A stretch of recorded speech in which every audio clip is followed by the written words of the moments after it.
Hey, scooter tramps and chopper jockeys all across the land. It is just after 9 p.m. on Sunday, and that means it's time for an episode of Shop Talk. Obviously, this is a special episode.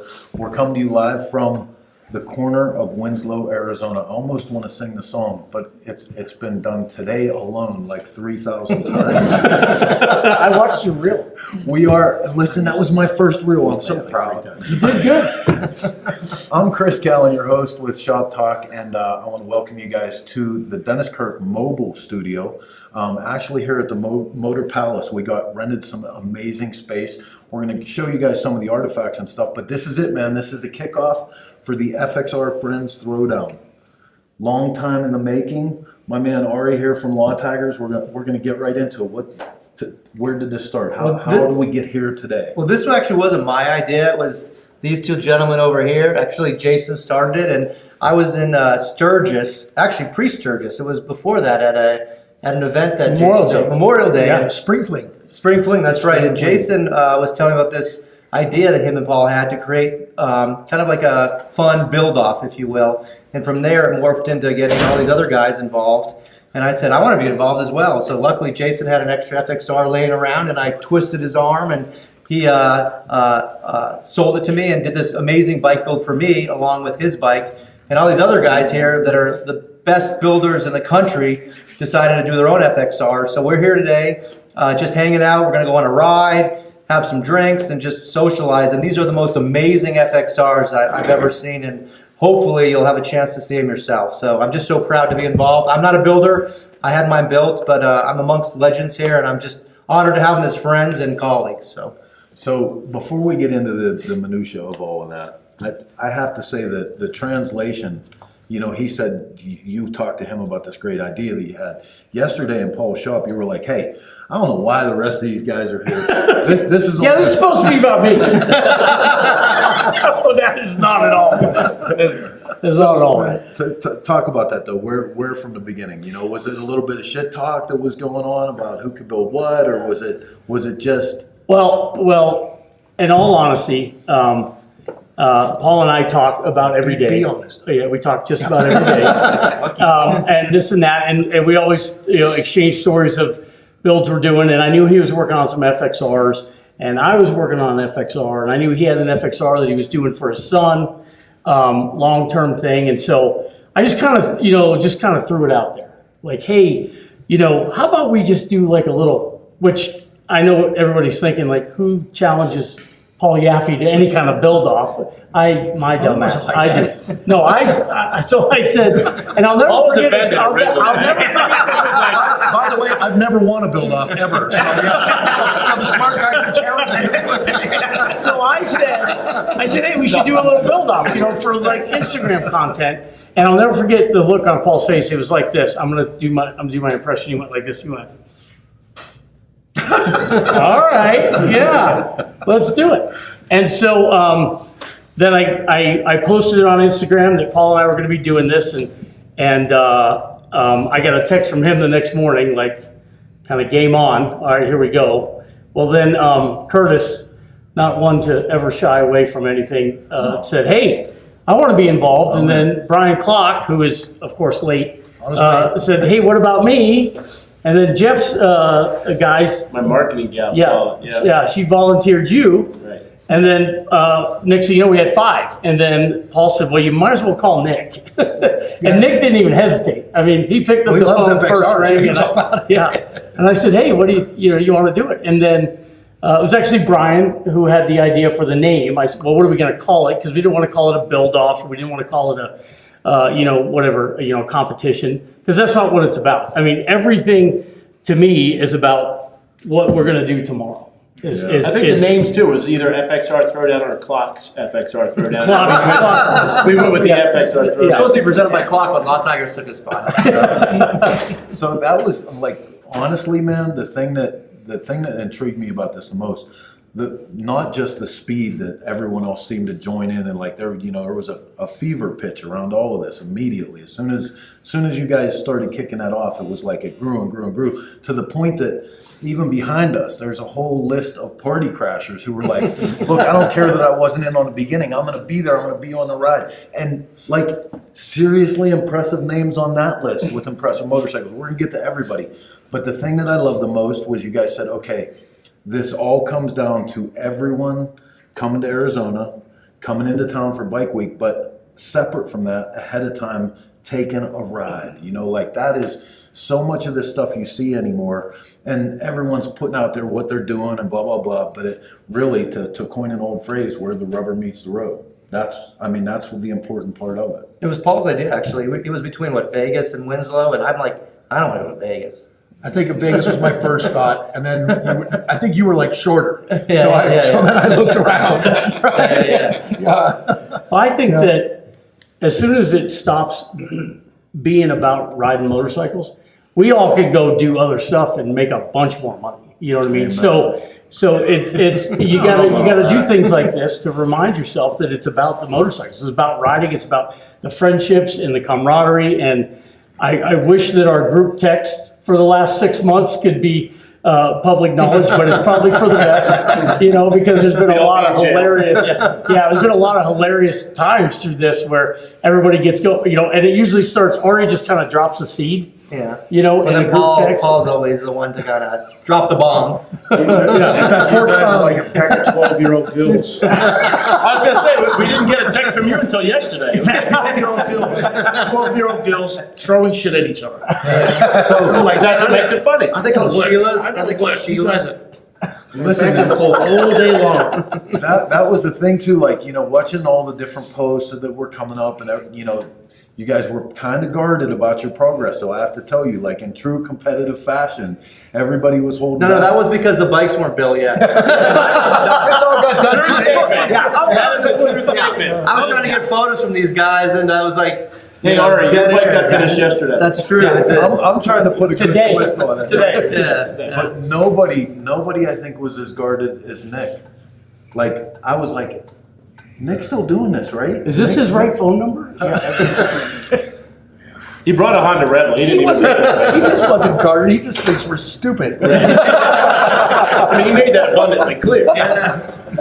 Like, clear pussy. Yeah, pretty much. Well, the other part of this that's incredible is really from an editorial standpoint, from a magazine editor, walking down the line and seeing, you guys all have well established your creative flares and your individuality, but walking down that line and seeing the FXR platform and how everyone's approach to it was so radically And different. it's so cool though, isn't it? Each Right. one's great in its own right. There's and they're all totally different. They really are. It's Very, neat. very cool. I agree.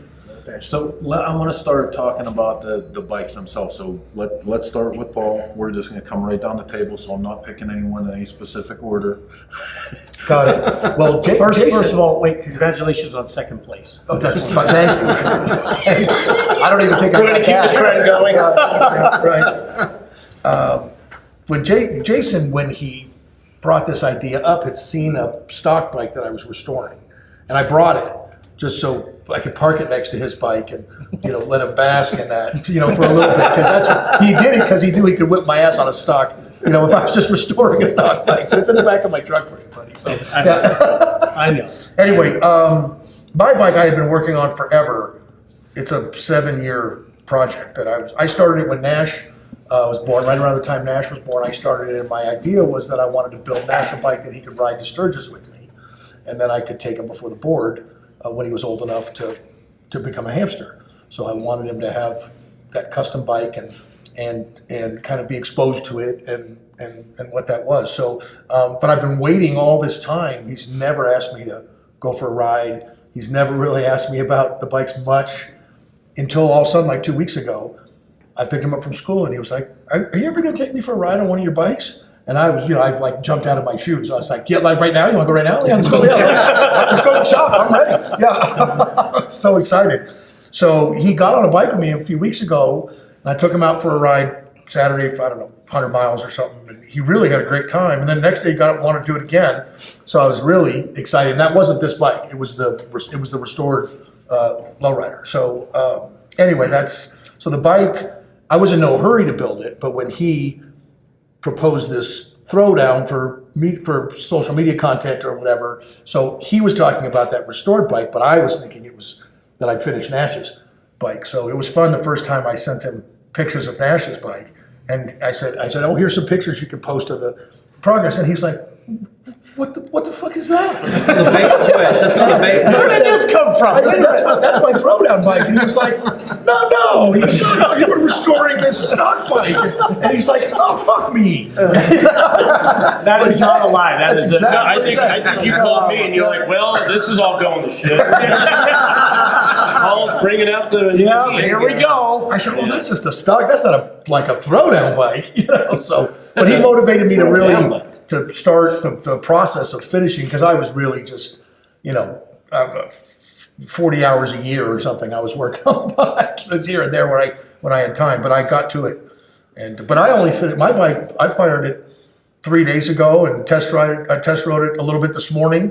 Broke a few more things, and thank God Jack. Where's Jack? Thank God Jack's with me. So I pulled it out of the trailer today. The kickstand fuse blew, and I couldn't get off the bike. I was just sitting there because the kickstand was stuck up. So he came out and put it. I think we're all happy that Jack's here. Yeah. Good night, Paul. See you tomorrow. Right, yeah, you're not allowed to drink tonight. Too late. All right, so Yeah. you started with the most advantage, because I think by the time we started doing interviews and stuff, you were already pretty much almost finished with the whole first motorcycle. I was well on my way. I was super close, but like most of us at this table, our projects get put off to the side. Obviously, are done after hours because we all have customer bikes and shops to run and businesses to run. So usually, my projects are. I mean, I still have my shovelhead chopper that I started 2.5 years ago, just sitting in the showroom one day, type of thing. But yeah, I was well on my way. So, just to make sure that, I didn't have it easy, Ari, said, hey, we'll go ahead and build another one while you're at it, So that was the challenge. That was my part of the challenge was we made that decision in Sturgis last year, and I thought, Arizona Bike Week, I got all the time in the world. It's going to be easy. We're going to smoke through this. And like Jeff said, it's been ridden a bunch of times, but I actually kind of would say finished it this morning. Yeah. Well, that's what I was gonna say. Like, we pulled into Paul's day before yesterday, and you were just getting ready to put the battery in and pull it down off the table, and you were like, "Yeah, no big deal. There we go." And I'm like, "Yeah, dude, we're in Arizona." Yeah, I took over Paul's whole shop in the meantime. Yeah, everybody came in. All my lifts were full of all these bikes. Left out there, the bikes. Yeah, so It's a beautiful thing. A shop full of FXRs. it was all good. Yeah. Yeah, the parking lot yesterday was ridiculous, wasn't it? Yeah. Paul, what was the bike that you started with? I started with a 1990 FXRS. Okay, and what was your bike? Is the golden brown or golden black? Golden, black, and gray. Okay, and what was that? It was a basket. It's a 1990 frame, a 1991 swing arm, and a 1993 drivetrain. Okay. And it wasn't a full bike when I got it. I pieced it together. So, yes. Well, don't you call them like brothers or cousins or something like that? That's your analogy. Yeah. When you see the bike for Ari and my bike, I described them as like paternal twin brothers that were separated at birth. And like one became a surfer and one became like a grunge head, and they lived these different lives, and you can tell they're related, but they look very different. This is what happens when you spend a lot of time in the shop by yourself. Start coming up with these storylines. Motorcycles are your friends. They have personality. And they talk back to you. Yeah. So Nick, what did you start with? Well, I got introduced, one of the guys gave me a shout and says, Nick, you want to participate in an FXR build-off with Paul and the little guys? I said, you know what? It's my favorite motorcycle. I collect them. I love them. I grew up on them. My dad had them. I shovelhead FXRs growing up. And it was a passion of mine, right? I love FXRs, and says, hell yeah, I want to build the perfect motorcycle that I like, right? And you know, I grew up young age, riding FXRs through the hills with flattening exhaust pipes from going through the corners, right? So it's the best handling Harley ever made, the best platform, right? And I said, you know what, I want to make it better. So that's why we went that route, right? Put a little performance suspension on it that we couldn't afford when we were younger. Yeah. Right? I guarantee this is the best motorcycle I've ever owned. Nice. Right? Handles good, runs good, makes good power, and it's just a good nimble bike. And so we started with a 93 FXRS that I bought from Perowitz. It was a pile back in Daytona last year. And I remember that. But I could see it. Didn't matter, right? I wanted that motorcycle. So I said, Dave, it's my bike. Bought it back. Redid it, right? Redid it. And it's my perfect version of an FXR. Right on. Did the title actually come with Dave Perowitz's name on it, a Massachusetts title? No, he buys too many bikes. He has his name on it. I was gonna say that alone. That would be cool. That'd be cool. What's the front? What do you have on that for front suspension? I've got an all-in front end on it, cross trees, and Behringer brakes. So we run on Yeah, a race that bike. definitely looks like all business. It handles nice, rides good. And we're gonna give it a beat up this weekend. We got a nice canyon to shred tomorrow. Yeah, buddy. That was, man, on the ride up here today, because you know a bunch of us started down in the Phoenix area and rode up to get to Winslow for the staging of this. And boy, I'll tell you what, if any part of that we came up through 87 and That's how we're going back. Yeah, man, yeah, it's beautiful. insane, Yeah. insane, beautiful roads. So It's a little scary when Paul's falling asleep at the wheel, though. I was falling asleep on the way up here.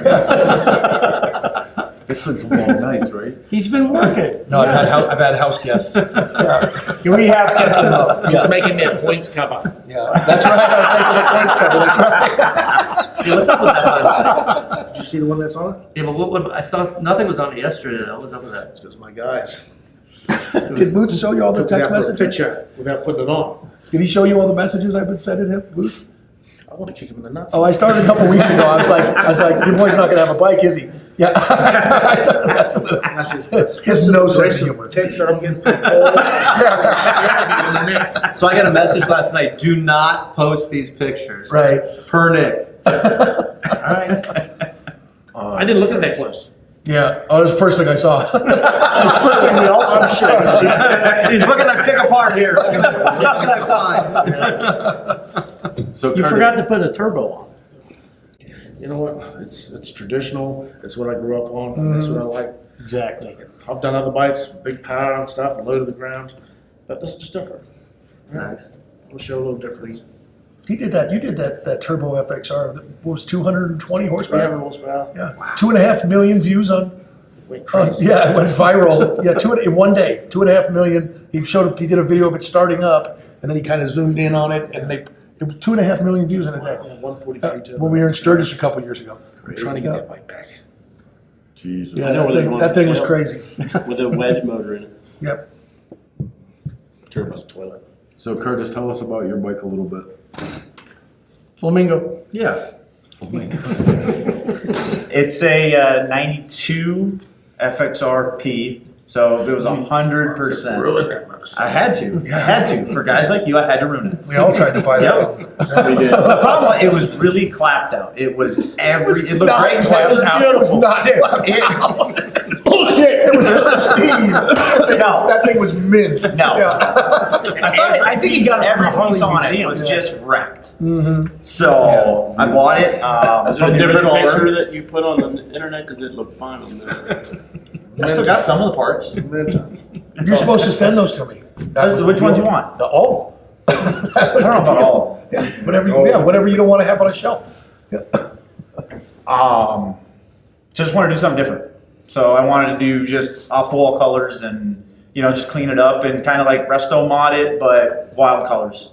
And so I ended up, the cool thing for me is like, I've always bought, built, sold, or built and sold, and everything like that. This was the first, I don't have sentimental attachments to any vehicle, anything like that. It's for sale. Everything's for sale. This one was, so I have two daughters now. One is going to turn a year next month, and then my other daughter's like 3.5. So a couple years ago, I bought Dave and Jill Bell's FXR in Sturgis, and I gave that to my first daughter.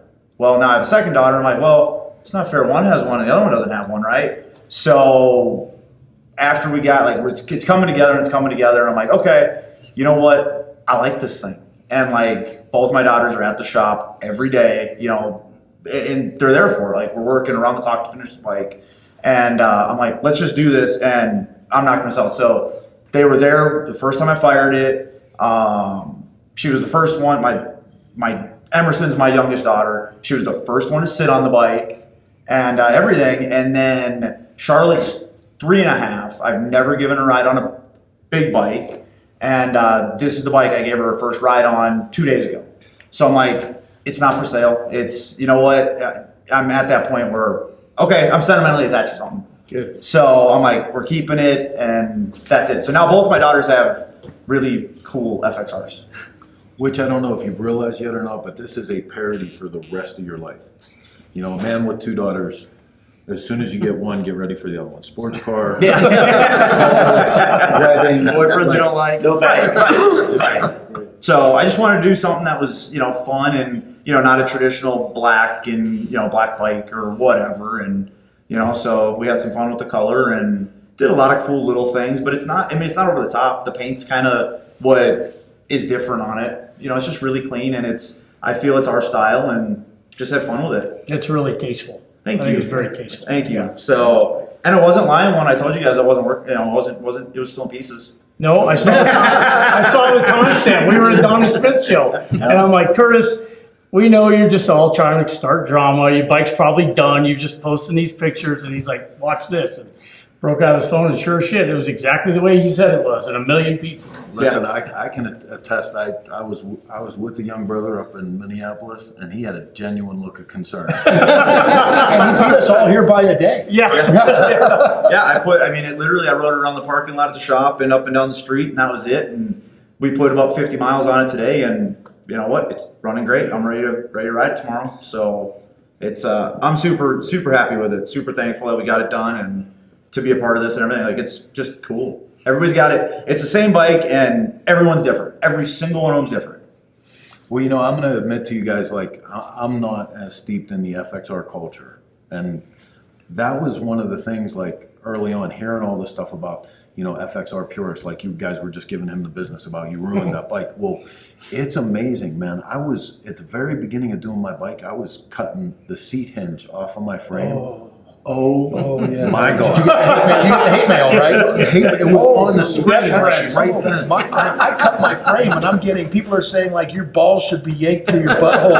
And I'm getting, like, this total crazy. People were calling me asshole. Good way to fuck up a good FXR, asshole. I mean, remember, I've done Totally, choppers man. for years. I have molested more motorcycle frames in my life, but that just from the seat hinge, man. And then I was like, I made a comment the one time. I was like, yeah, I'm taking a goof-ass kickstand. I'm cutting that off. And guy was like, please just send that to me. I was like, all right, it's funny. It's in the mail. Yep. You know, but what can you guys speak on about that? Like, you know, did it stop you from doing some things or? Absolutely not. Oh, it does me. Yeah? Yeah, it does me. So even mine's it's a very radical departure for just kind of a stock FXR. But the other one I brought is a very, very pure, it's a 94, completely restored, and the only things that went on it were period correct parts that were available when that bike was born in 1994. It has a thunderheader on it, it has Ness mirrors, a little Ness fairing, and I think that's it. And then a bunch of chrome, because that's what customers in 94 would bring into my shop, and that's what we would do to them. We would chrome everything, and then just do parts exchange, and there was you put turn signals on, you put a pipe on, you put, maybe handlebars, and there just wasn't much available back then. You didn't have the aftermarket that we have now. But for me, I won't even buy an aftermarket comp duplicate part. I got to find the OG part and restore it and plate it. And so that 94, if you've never ridden a bone stock FXR, y'all should ride that thing tomorrow, because it really will take you back to why everybody loves those bikes. It's so cushy and bouncy and it's super light and nimble and it's really kind of deraked but it's just when you get on when you remember why everybody loved them in the 90s. And then of course the custom I brought is completely a departure from that. It's a there's not a stock part on it, but everything's FXR. Yeah. Right, to the point yesterday where we even talked about we were going to play a spoof on everybody and post.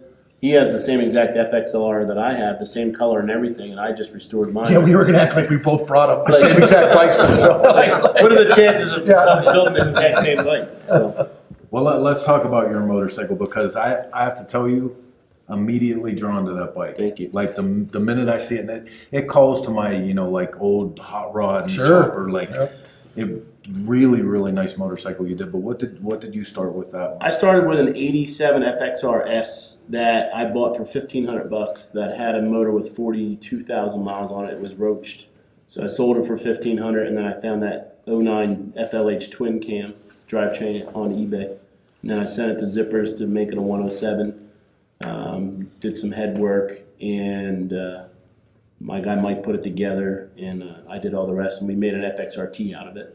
I always wanted an FXRT. I never had one, so I learned a lot. I had several FXRs. I built some custom chopper guy frame ones as well. But this one, I wanted to kind of make it look like an '87 FXRT would have looked, even though the motor is a fuel-injected '09 FLH 107. So I got a twist grip assembly, I got electronic throttle. I wanted to be different. I wanted to try something new, so that's what I did. Yeah. Used the original wheels, had to make custom axle for the front, used an 18 front end, 49 millimeter. So it's got a lot of, actually most of the parts on there are original Harley. The whole front end's Harley, the brakes are from a 19 CBO, the rotors are from a 19 CBO. Handlebar controls are aftermarket, but other than that, it's an original tank with a Sportster fuel pump in it. But it hopefully it'll make the ride back. I got about 3 miles on it. So. It's downhill. You know, Jeff, the thing about And it's got a thunderhead, so I try to keep it, Oh yeah, right. you know, polished. Like apparently the old shovel heads, they would take those 9 spokes, powder coat them, and then they would polish the lip and the spoke. Yeah. So I wanted to do that as an ode to the the OGs back in the day. Well, so, even the thunderheader, right? I mean, that Yeah. was that thing. God, they just fit. Ruled. They just fit right. the thing about Jeff's bike is that if the motor company decided to build an FXR again, say in 2010 or 12 or something like that, it would have been that bike. It would have been a twin cam, that drivetrain, fly-by-wire, ECM. He Well, look what they basically. just came out with. They Right. just came out with the ST, the new Right. soft Which tail. one? You're welcome, Harley. The fairing. That fairing is definitely a nod to the RT fairing. Oh, absolutely. So yeah, Yeah. they get it. Even the Yeah. color gray was awesome. And the funny thing, I'm going to say something, and you guys, a lot of you guys are newer bike guys than me for a lot of stuff that you do, but when Harley first came out with the new Softail platform, I was like, man, finally they're listening, because a lot of us have been saying for a long time how the greatest motorcycle almost ever for inspiring the culture was the 1200 Super Glide. Because the 1200 Super Glide could be 14 different motorcycles. Right. You just grab a couple different parts and it would be this or it would be that. A little bit of motor work and all of a sudden it was an 80. You know what I mean? You could do anything with it. And again, once they came out with that, when you stripped everything away from the Softail, you had those 14 motorcycle options again. It just seems like one after another, they're kind of releasing them and showing everybody that. But I love that whole platform. And that's a nice riding bike. It's got nice power. The motor's nice. The suspension's awesome. It's got great clearance and travel, and it's a nice bike. All right, well, hey man, listen, you're watching Shop Talk every Sunday, 9 p.m. East Coast. We're here at the FXR Friends Throwdown launch, and we're going to be bringing this to you all weekend long. We're going to take a real quick break right now and come back with more Shop Talk. Come back with more Shop Talk. Don't go anywhere. We'll be right back.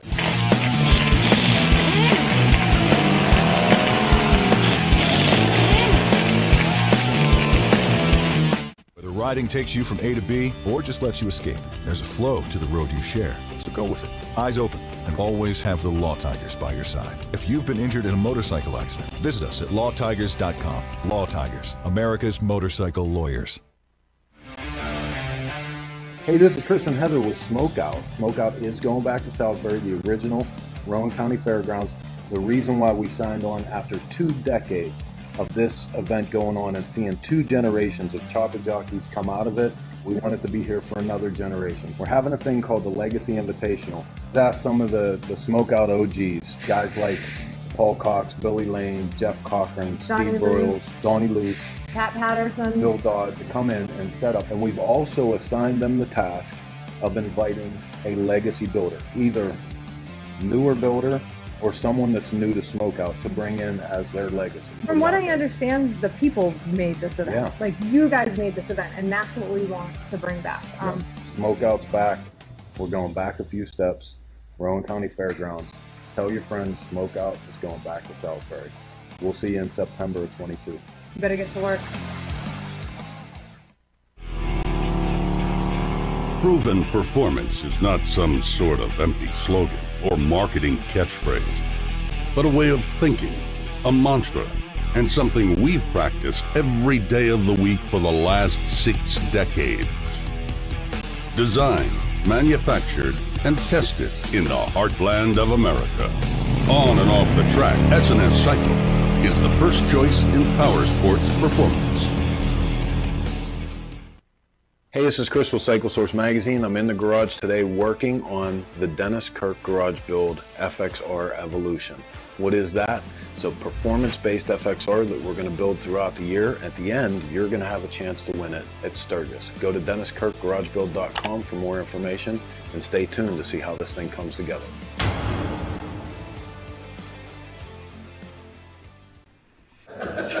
All right, man. Hey, this is Chris with Cycle Source Magazine. You're watching Shop Talk here in the Dennis Kirk Mobile Studio. Coming to you live from Winslow, Arizona. Great to have you guys along with us. Spent the first part of the show talking about the FXR Friends Throwdown, and now we're going to get into the rest of what's going on here. So obviously, from here, everybody's taking a great ride, and we all are going to culminate on the festivities at Arizona Bike Week. Everybody knows about Arizona Bike Week, so they're celebrating their 25th anniversary. Yes. 25th anniversary this year, coming out of our pandemic and just being throttled for 2 years with bureaucratic bullshit. And, Oh, yeah, man. I mean, it's unbelievable what they've been put through. Everybody had a rough time, but you guys had a serious set of yeah, rules. they just but just not telling them, letting them go to put on an event, and then just handcuffing them when they got Right. there. You know, that's just horrible stuff. But anyway, it's back. It's on, bigger than ever. No leashes. It's wide open. So I'm super excited for them to be putting on this event. They've got a great lineup of bands. They've got some great stuff going on. New layout for the venue. Concerts are indoors instead of out, which is super cool with like risers and VIP sections. Nice. And yeah, it's pretty cool what they're doing, and I'm super excited to get there. So tomorrow it all kicks off at Westworld of Scottsdale, and we're going to ride in whenever 3 o'clock, 3:30, whenever we get there, ride into the Handlebar Saloon there and take a quick refresher. And then we're going to run to another party, another party to do too. But we will all Friday, in case everybody's watching or you're in Scottsdale, you're going to be at the event Friday. We're all going to come down to your show, and we're going to set up all the bikes at the Chopper show. And then How many years we've been talking about this too, about how bad we wanted to get out here. Oh yeah, I'm so glad that it's Very happening, exciting. and it's just the beginning. Yeah, this is just your the beginning of your integration into Arizona Bike Week, and we're expecting huge things from you. No pressure, but no pressure. Yeah. Don't fuck it up. Yeah. So I'm super excited, and I'm looking forward to the Chopper Show on Friday, and then we'll all be hanging out. And then I think they made a special, or you guys made a special FXR Throwdown Builders Award, and it's going to be funny. The 6 of us have to pick a winner and agree on it. It's just one award. What? Nice. Yeah. Well, and listen, in all fairness, Flash. I didn't have time to build 6 awards because Ari called me just 3 or 4 Like, days this isn't ago. like Little League? We all get a trophy? No. We get It's a participant. It's not for you, but I've gotten a bunch of calls from guys, builders, that are bringing their FXRs down to participate and want to have, are stoked that we're doing this and want to have more FXRs. And so as the word gets out, it'll be great. Hopefully we'll have a big FXR section, and we can pick any bike we want. It doesn't have to be an FXR, but chances are. You guys should have seen us, Heather and I, going around the swap meet at Texas Fandango. I'm like, does anyone, for the love of God, have an FXR side cover? I at least have to have that to start the trophy. And I get a sprocket and a spring and a piston, and I'm like, Please, somebody give me an FXR. Yeah, the side set. cover I is the found thing, one set. right? One set. That was it. You're not gonna hack it up though for a trophy. It's already done. JB welded it. Listen, JB welded it even better. That's one FXR that'll never get restored. Way to go, guys like you go. so then in the meantime, also then on Saturday is your show. Saturday's the Baddest Bagger show, yeah. Yes. Yeah. And that's exactly what it says. It's the Baddest Bagger in Arizona. It's the 10th annual Baddest Bagger in Arizona show. It's been really good every year. Again, we haven't had it for a few years because of the problems we were experiencing. But so we're hoping to have a good crowd out there. We're hoping to have a great turnout. Usually it's a super strong, amazing bagger show. There's a lot of great builders in Arizona and in the surrounding states that attend Arizona Bike Week. So we should have a real good showing. And my buddy Scotty Ziegler made a championship ring. Oh yeah. Baddest Bagger ring. That the winner is going to get the championship ring to wear on his finger. There's only 2 of them so far that have been given out because of all the COVID stuff. There's only 2 guys that have them. This will be the 3rd one given in the past 5 years. So pretty cool. How many other guys have been to Arizona Bike Week? So tell me a little bit about this. This is our first time at all. Not even as patrons of the event. So tell me what I'm gonna find when we get there. A lot of drinking. A lot of drinking. Well, they call it hot as balls. I'm okay with hot. It's We gonna just be hot. talked about being Yeah, at Donnie Smith it's- a minute ago. Right, yeah, there you go. It's going to be the complete opposite of that. Yeah, there's a lot going on. It's all over Spread town. out. There's all kinds of stuff going on all over the city, not just at Westworld. Westworld is just where it all culminates. It's where the majority of a lot of the vendors are there, but there's all the bars are celebrating it. There's bikes everywhere. Hotels are filled with motorcycles, and there's great riding. So a lot of guys, there's tons of camping going on at Arizona Bike Week. So it gets that kind of NASCAR camping thing where at night it's just a crazy party. The concerts are going off, and that's great. And in daytime, a lot of guys are out riding, just going on great rides. We've got a big ride on Thursday, a big ride on Friday that we're putting on. I think I've got a couple hundred people going. We're just going out for lunch. No, 200 people.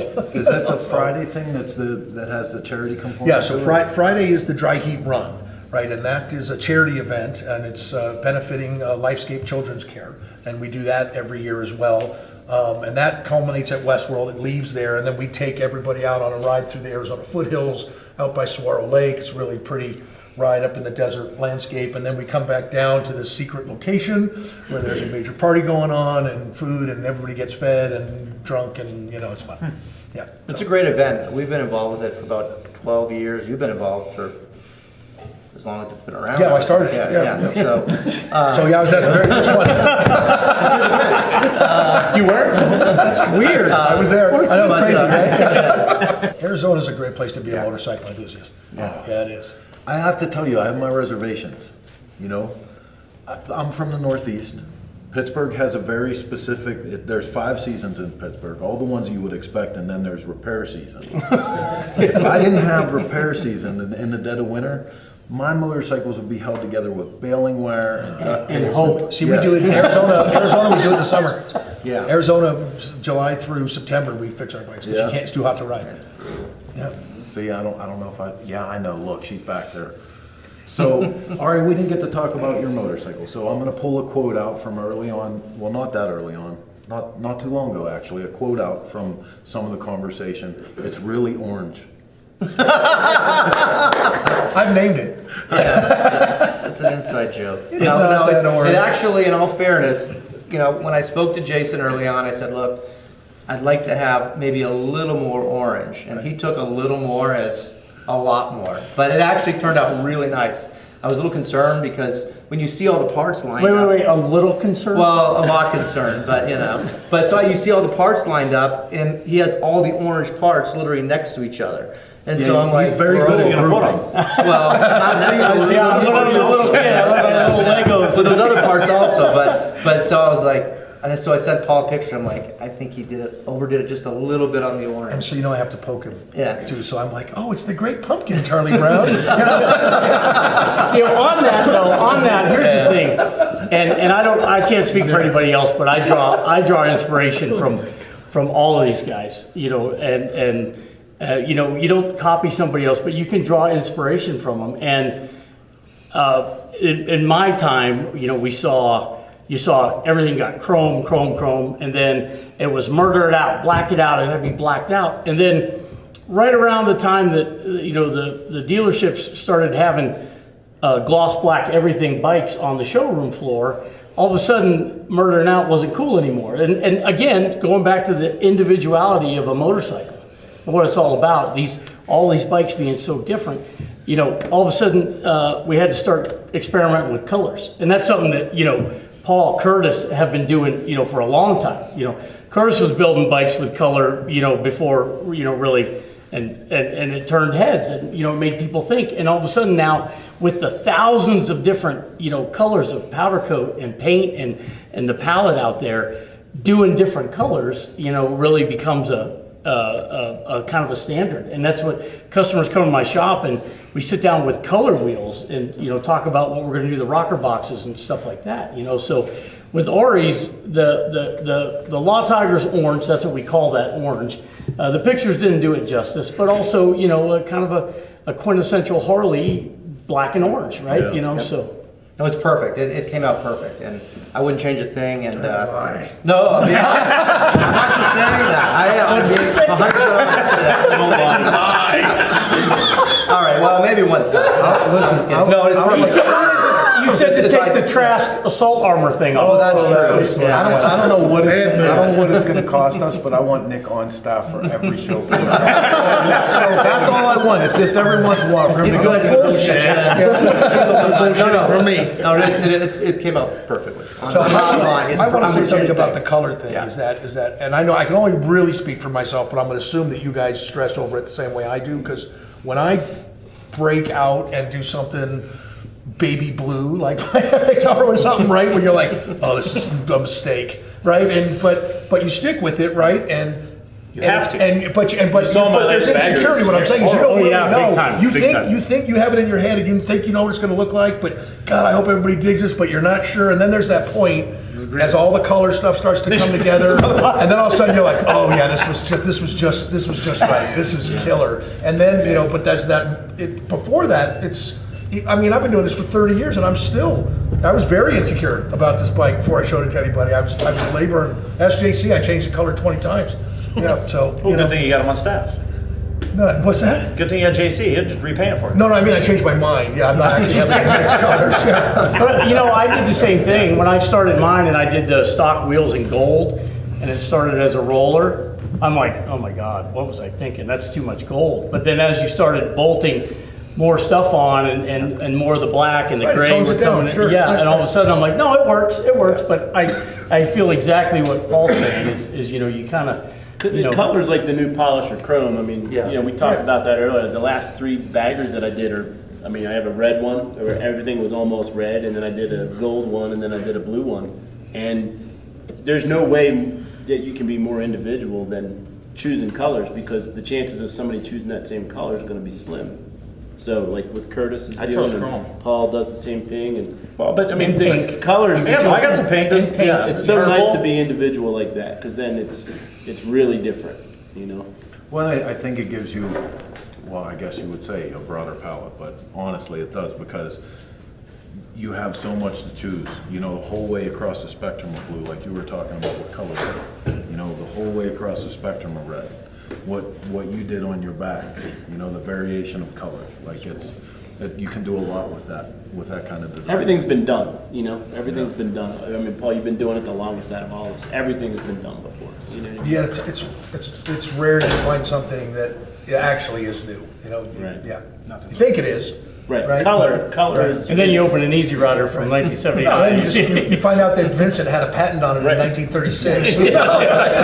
blows everything out the window. Well, so listen, another part of this story are the party crashers. So if you guys like stand up and come up behind us here, so we can talk to the party crashers. Hey, you look familiar.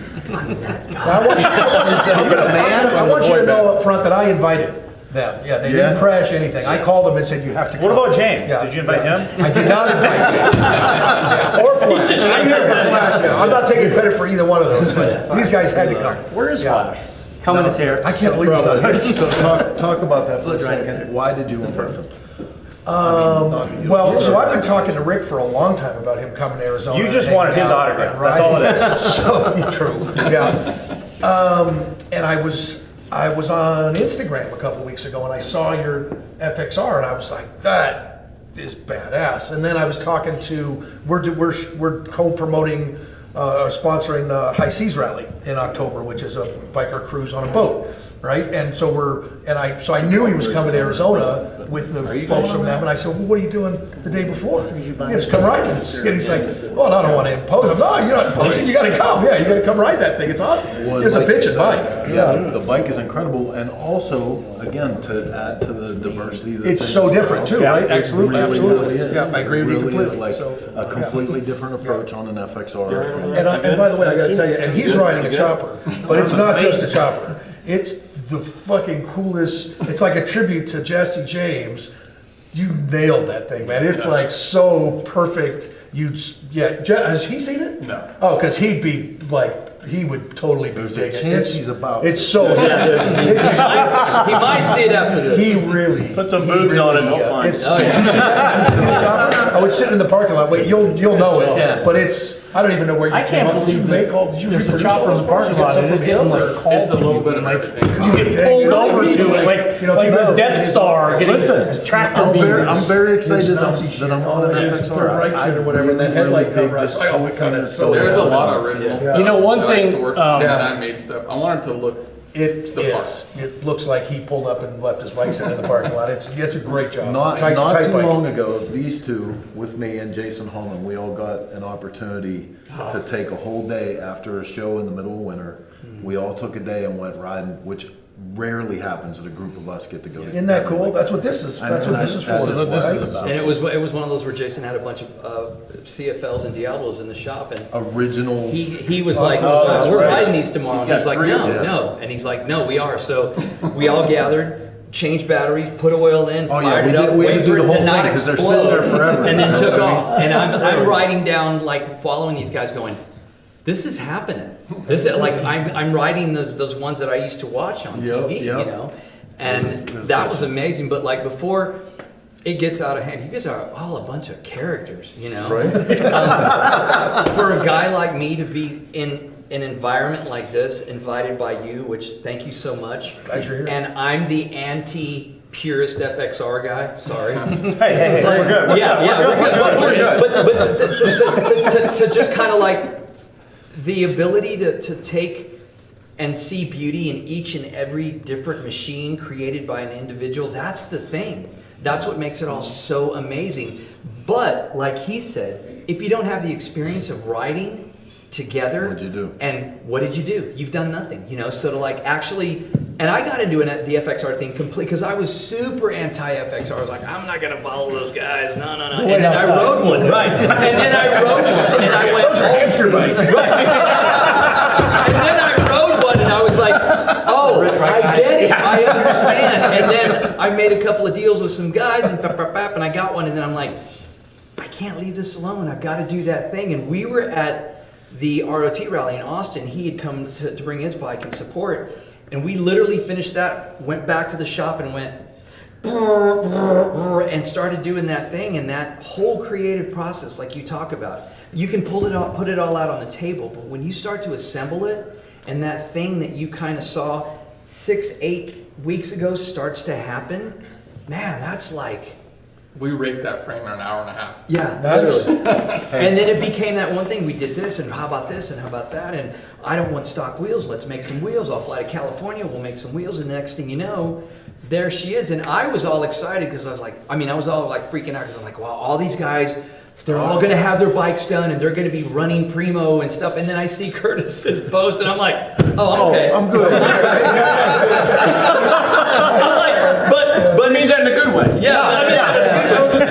But then I had visited Paul's shop a couple of months ago, and he was kind enough to send me pictures of his, and I'm like, oh, okay, so that's what this is about. It's like, hey man, real. what about this? How about This is that? what it's like when Right. it's real. When it's real, right? Yeah, yeah. So You know, I gotta call you out for a second though, because you're talking big poop there for a minute about how you're also the anti-FXR purist. You were just like me. I showed up my man's shop and he was a shivering bitch just like I was. He had a bowl full of parts that was sitting like in a sacred part of the shop. All the stuff that he had taken off, he was like, I saved it all, bro, just in case. Literally, everything that I cut off of my frame, I put it in a box. Funny, I liked reading you. There was a point I was following you building that thing, and you were talking about, I forget whose shop you went to. You went to somebody who's very established FXR mechanic. Yes. And you realized that these things are complicated. As I had, because I've always there's done. a lot to them. Vehicle alignment, and people don't understand how the rubber mount works. And over my head, like I didn't know there was this thing does that, and it makes the thing go like this. Right? It gave me a real sense of appreciation. Yeah, it's not an easy bite to build. Paul and I had several conversations about that. You know, I mean, FXRs to build them or to customize them or to make them better, or whatever. You know, there's positives and negatives. You know, like there's a lot of places to hide shit. You know what I mean, or tuck stuff away. But at the same time, like you got to watch out for shit vibrating and moving, and you know you can't just run clearances. the oil. Yeah, clearances are very important. You can't let anything contact. Yep. Yeah. Well, that gas tank just fits on that back. Yeah, the rubber is the ride, man. If you Even the motor mount makes a difference, right? Motor mount makes a difference. Yeah. We're not going to say whose motor mount we switched, but No, we're not going to say which motor mount. And you know what? we Did we even talk about like the six of us that were originally involved were all hamsters too? So I don't know. Yeah. I didn't actually say that. I Which was is gonna kinda let you funny. guys. I was gonna let you guys bring that up or not, but yeah, it just kind of happened that way. It wasn't in the plan. No. Yeah. I'll get something to say. Oh, here we uh-oh, go. buckle up. All right, buckle up. With my pen and paper. It doesn't give a rat's ass what everyone else thinks, right? You build what you like, and you go forward with it, and you're proud of it. It doesn't give a fuck what everyone else thinks, and that's the best. That's the best motorcycles I've ever built. He already It's told you the he's going to bring you to every the show. You don't have to.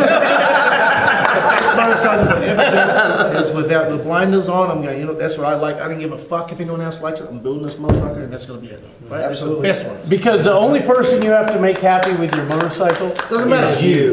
That's right. Unless you're trying to sell it. well, I mean, that's there's a cool. lot to be said for that, you know, because today we live in a time where social media kind of, you know, casts judgment on everything you're doing. Like I said, cancel culture. oh my God, you're cutting that hinge off. Oh my God, you're cutting off this. Don't do that. Oh, I got hate mail, man. Keyboard commandos. So did I. Keyboard Did you say? commandos. I don't care. If you're You were not telling me. if you're not building for yourself first and foremost and doing what you want to do, if you're looking over the fence while you're doing it, you're gonna go off the road. Yeah, it's pointless. Yeah. Yeah. Yes, sir. I mean, Get too much yeah, orange. like you said, the only person you have to make happy with your bike is you. He just threw a little dig at you. At me? No, nothing. It's a Ari. Oh, it was at me. It was at me. All right. Translate it though, real quick. Can somebody translate it? Yeah. So It was a love bite. we didn't get to James. Are you actually standing in? You're gonna. I'm just standing here. Can you talk like Flash? Do you have a Flash impersonation? No.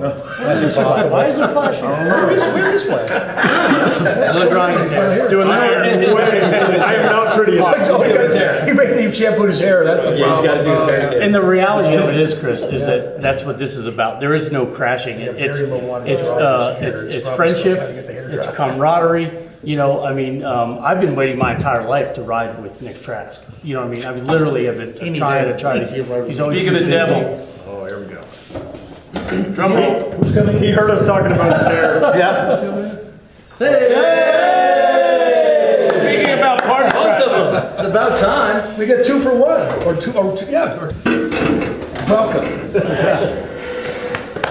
Mr. Brian Klock, ladies. Did you bring an FXR? I did. All right, good. So I understand at the beginning of this, there was a chance that it was going to be called the Klock Throwdown.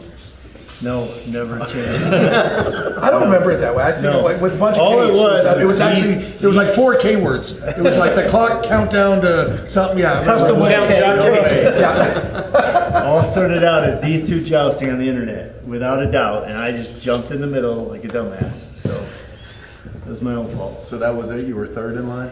Yeah, because these two were talking about the bikes they're building. Yeah, I can't wait. This is gonna be super fun. And I'm like, it would be fun. And all I need is the excuse, right? And luckily, I'd had the same row FXR frame for Great frames. well over 20 years, right? I remember Dan Cheeseman and I were just talking about how we were blown away at how light it was when it shipped to us. We're like, well, he only must have sent the swing arm. Because we took it out, it's like the frame was so much lighter. Than, Hey Brian, is that why you decided not to paint it, or? so you can see all the quality metalwork. There's no bond on it, Jeff. I knew that. Thanks to Rob Rail and Donnie Smith. And and really, John Christner's sitting back here, and I mean, John's a catalyst for the whole thing. When Cargo was born, John and Gloria beelined up to South Dakota to see us. And John and I were walking around the shop, and he goes, what do you do with this? I said, well, actually, I put it out here because I'm thinking about selling it. John goes, perfect, I'll buy it. I said, really? He goes, yeah, why do you want to sell it? I said, because I just want to put some money away for Cargo. And I never really took this whole 0 to whatever baby thing seriously. I didn't understand it. And I'm like, this is a big deal. I need to take care of this. John goes, I got you, young man. I got you. I'll take it. And so I was sitting there, and then when this came up, I was like, perfect. All I need is a deadline. So here I come, sliding home at the last minute. What college? What college? We got 18 years. Right. But John believed in me back in 2007, and probably most people don't know that. But when we did the biker build off and we brought that bike to the bagger, right? And everybody's like, no way, no baggers, this is stupid. And you did a build off that same year. We were doing stuff, and it was super fun because we were sitting there at lunch on Thursday at the hamster lunch, and John looked at me and he goes, don't listen to him, son. You got this. So what do you mean? He goes, you're on to something. Just keep going. Absolutely. In fact, I believe in you so much, I'm going to buy a brand new bike and send it to you. And that's now known as the Trucker Glide, which is also, unfortunately, the bike John wrecked, but I'm going to bring it back to its former glory. Oh, nice. John's ridden it on 3 trips across the country on the Cow Petty ride. And man, this whole thing just means a lot to me. So thanks for letting me slide into home. Thanks for letting me be here. Paul kept sending me texts, and he's like, it doesn't matter. If you don't bring that one, bring Gene Cook's FXR. Just bring an FXR. All we're doing is hanging out. And really, that's how it started out, was you two guys jousting, and that makes it so much fun. So thank you, both of you. I just wanted to ride with all my friends. Understood. I get it. 100%. I'm not gonna be able to sleep tonight. Are we all still sharing a room, or do we? We can only afford one room. This is the room, coincidentally. Yeah. So that's funny. I used to get those stories from like Grady and Barry Cooney and Arlen, and they all shared one room when they would go to Daytona and stuff. And as they grew up, now they're old guys or whatever, they still share a room. They still, all the time, they'll go and they'll come to Arizona Bike Week. Where are you guys staying? Oh, we're all in, it's just one room. Did you see the clip I just got with Dave and Ed from Daytona, where they were talking, Dave talks about how, back then Arlen was the only one that could afford a room. The rest of us were all camping. Right. That's awesome. So it wasn't that long ago. It seems like we had you on the show, and all you had was the frame. Yeah, and I bought a set of $20 Facebook Marketplace Acron rims and took them apart and re-chromed them and put them back together, and the pieces just kind of fell into place. And when I called Rob Rail, I said, Rob, I'm remodeling my shop, and this really wasn't in my plan, but now that we've torn into it, you know how that works. You just, let's finish it, right?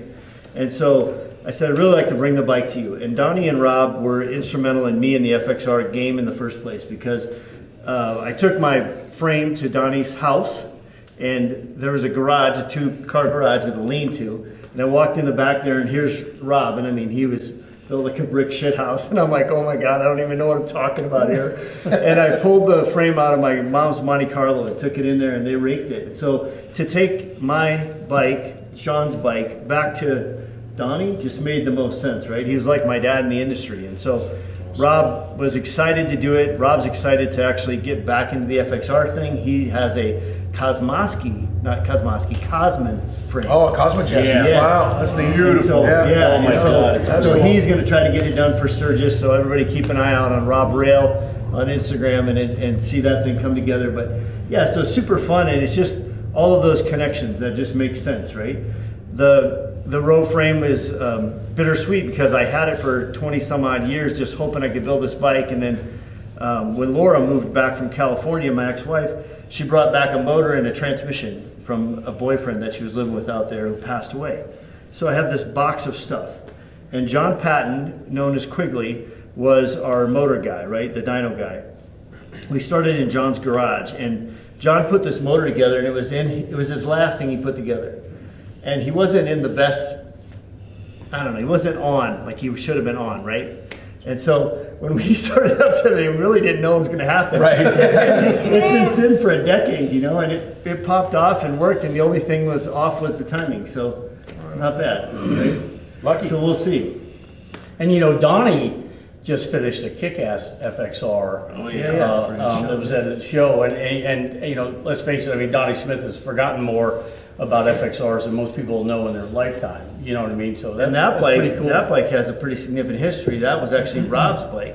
Yep. Before it was Donnie's. Right. It was red, I remember, when Rob had it. Now it's official Donnie Smith orange. Yeah, exactly. See, orange is a good color. I'm not too old. See, that's why Jason. Take it back. Take it back, Nick. Take it back. No, but you know what? This is an opportunity to talk about something. When you mentioned that the original 6 are all hamsters, like that's something. The more I learn about the hamsters and the people that are in it, the more I realize, you know, and I don't know how many people that just regular people in motorcycling realize about you guys is that the friendships and the community that is within that group and what drives that thing. You know, there's misconceptions about what it's all about. We just did our 40th anniversary hamster, and they did a yearbook.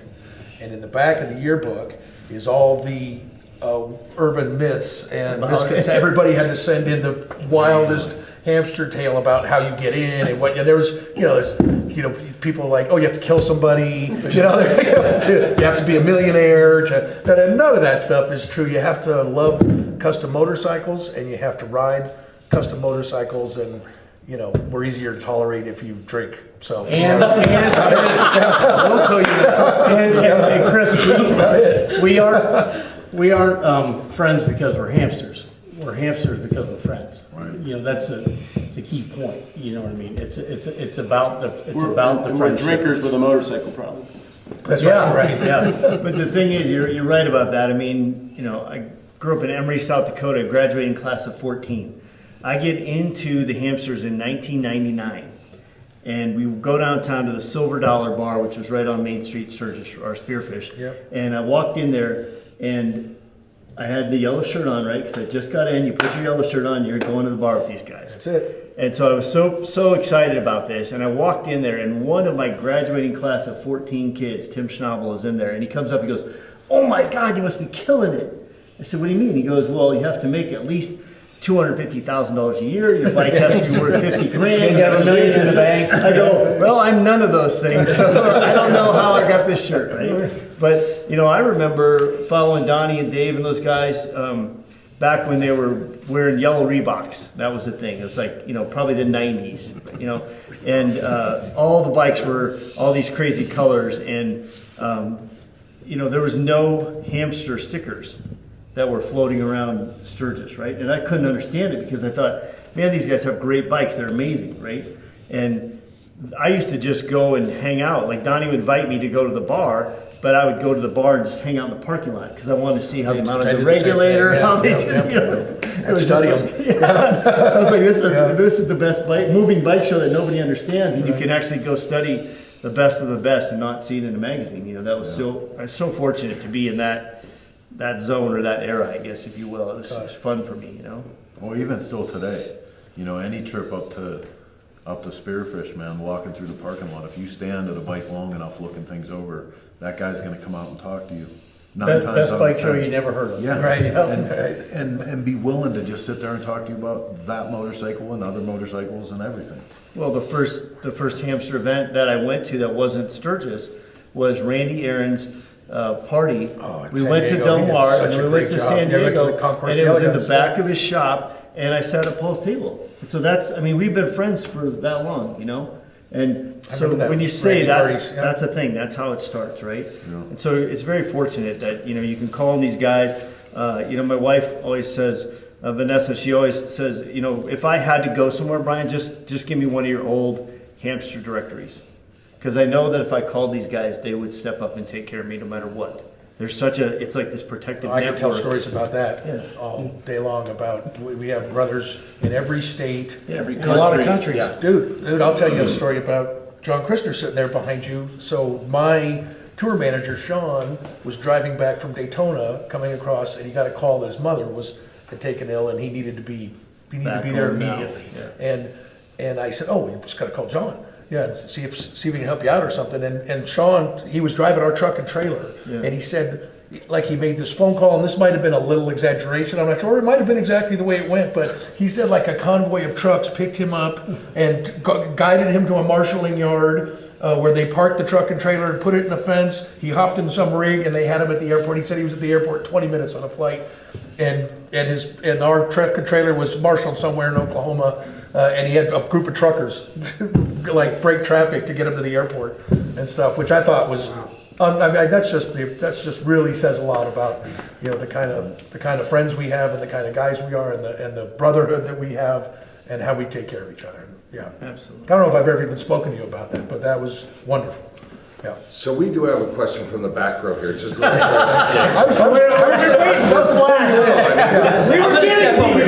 This is a little concerning.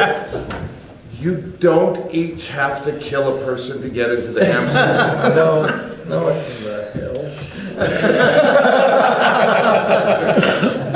We're gonna step over here.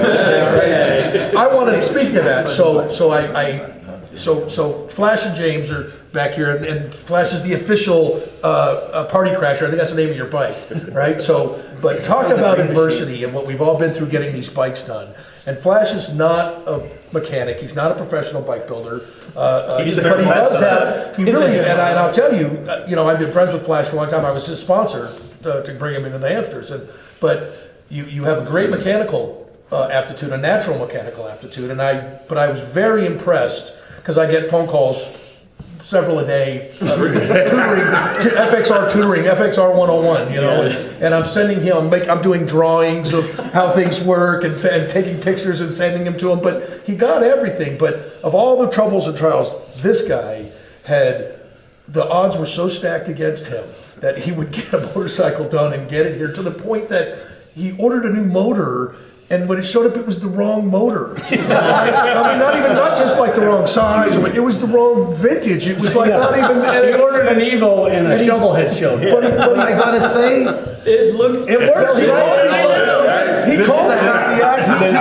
It's an 83 FXR. Well, he called me screaming, "Oh my God, I got a fucking shovelhead, I'm not gonna make it." I'm like, It's the best motor. It's like, oh yeah, we'll make it fit. I was at dinner for my wife's birthday. It's there. Yeah, I was at dinner for my wife's birthday and I got the call from 83, it was Flash. an FXRT with a shovel in. For 2 years, right?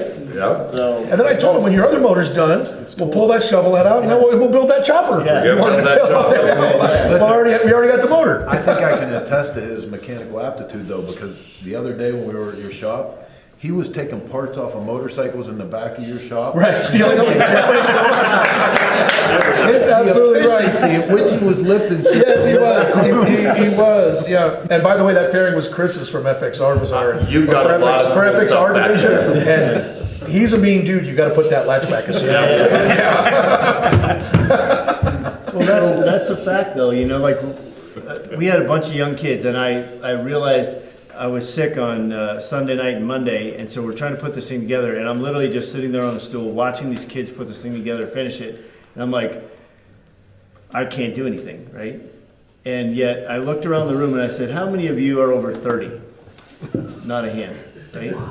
And I thought, good on you guys, right? You're in here, you're grinding, you're putting this thing together, you're pushing your asses off, and to tell them stories about other FXRs we've done and why this is different and why this doesn't match to this. And then you guys would send a picture of somebody's bike and I'm like, okay, here's this bike and here's what they did and here's the things they had to go through. So you can do this, like you're still gonna make it, right? And our shop being under construction, I mean, they were pulling the welder out from the container that it's stored in right now to try to make, the shift linkage and stuff. And I was just so proud of their want to learn. And I remember being that want to learn. And I realized at that time that, this gray is well earned and it's time for me to start lighting the torch. Amen. For these young That's an kids. important thing to talk about too, man, because you hear a lot of guys our age talk about how the younger generation doesn't have that. They don't have the, you know, the ability to pull their bootstraps up and hit it and really go after stuff. And there are more of the younger generation I see all the time that are starting to find that. Yeah, one of those young kids is jumping in the trailer right now, heading down to Scottsdale Harley so we can be set up tomorrow morning to vend. And all the way here, all he was talking about is how he's going to sell his Sportster because now he's got to get an FXR. Like, yes! Awesome. Mission accomplished. Yeah. Yeah. James, you're the only one we haven't heard about the motorcycle. Tell us about it. Yes, want to talk about it. So, we can talk about it. No, so, We can edit this, so don't worry. It's not Photoshop my motorcycle here. No, so Flash, Kurt Peterson started our party crasher deal. He wanted to get involved, come to Arizona, show up with something cool. So he starts building a cool chopper, and then we get Flash involved, and Flash has an FXRT that we bought in Durango, Colorado on a ride a couple years ago, and we're like, oh, we'll do that. So we run up to tear his bike apart, and about 20 miles from his house, find another one. So I bought one. And then we pull his. So he apart. threw me to the wolves. Yeah. So I was like, your problem now. So, yeah. So I bought one. We came back. We bought another one. So we went from having none to 4 that we needed to do, and so Flashes did get done through crazy amount of adversity. I mean, he really did struggle for. I mean, everything went wrong, and it's still a super cool bike. But And thanks to 4 of the guys who are in this build, we're all significant parts of teaching me stuff and getting me the right stuff to make my bike work. Jeff, Nick, Jason, and Paul all were involved. And Brian, 5 out of the 6 guys. Well, I were think involved Tony from in my Ramjet bike. needs a special thanks too. I talked to him the other day, and he said every single one of you guys was on the phone with him buying parts. does he call you guys at 2:30 in the morning? Because that's when I get the phone calls. Ramjet was like, man, I've been selling all those guys parts. Advertising for him. Right. Brought to you by Ramjet. Something that Flash said though is a really important part of this. Like we talked about the garage part of it, the camaraderie part, the riding part, but the other part is the learning. You know, I talked to Xavier at length about this. You know, no bike build that you ever do, no significant project that you go under that comes without an opportunity to learn something is worth a damn. You know, and honestly, this one for me, like you were talking about the intricacies of the FXR, one wrong thing leads to 3 or 4 more. All of a sudden you're like, what is going on here? Why is everything crooked? What's happening? You know what I mean? Like the opportunity to learn and to reach out through a network like this is incredible. You know, that was one of the best parts.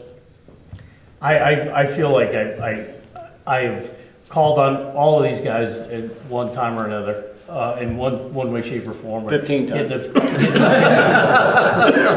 Maybe because Jeff's good at electrical, maybe a little bit more. But I mean, I've called him for advice. I call him daily for advice. You know, but that's the thing is nobody ever is stingy with their knowledge. And as soon as it becomes that, you know, you might as well forget it. But I mean, I know. And we all call each other back. I mean, that's the other thing. Like, you know, I need help from you, I call you. It's what it's all about. And Curtis or Paul or anybody else. Yeah. Just can never get a hold of Nick. But, you know. Where's my damn wiring harness? Don't worry about it. Sorry.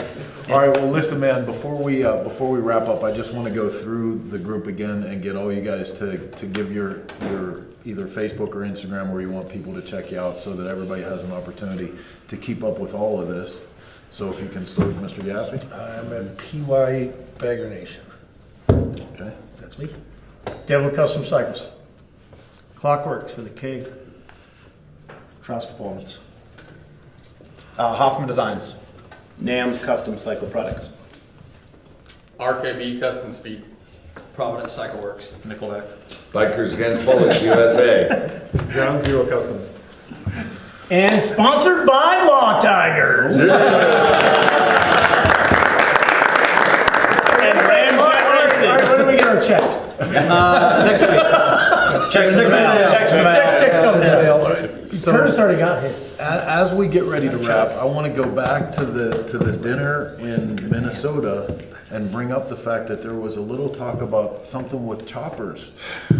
Maybe. I kind of thought I didn't hear anything about the details. Maybe that's another show. Minimum 18 over. Oh, I do remember that. I do remember. It was the sugar bear conversation. Yeah. Right. Let's do this. Oh, sorry. I'm like, I'm just a crash. Killer interview with those guys. That was such a bunch of fun. The only thing I'm sad about is I didn't get to ask questions. I had so much stuff I wanted to say. That had to kill you from behind the camera. It did. You know how, like, I don't know. I'm just, as you say, a ball buster. Ball buster. Yeah, so at this point, man, we're getting ready to wrap up Arizona Bike Week here, and it's been an absolute blast. The FXR Friends Throwdown ride was insane. We're going to be bringing you guys coverage from Arizona Bike Week and more of the FXR Friends stuff. Amazing time out here, but for now, reporting from the base of the Superstition Mountain. Do we have to go home? We do, baby. It's time to wrap this shit show But up. it's rainy and cold at home. I know, but it'll get better. Until next week, when we come back to you, same chopper time. Same chopper channel. Bye, Felicia. Mark, you got to get back in here. We'd like to thank our sponsors for their continued support, and we hope you pay them a visit when you're in the market for great motorcycle parts, products, and events. S&S Cycle, Makuni American, Baco Parts, The Broken Spoke Saloon, Twisted Tea, The Iron Horse Saloon, High Seas Rally, Twisted Choppers, Twin Power, Drag Specialties, Geico, Law Tigers, Tech Cycle, Fueling Parts, Lone Star Rally, Hijinks Apparel, Progressive Insurance, Spectral Oil, No School Choppers, Motion Pro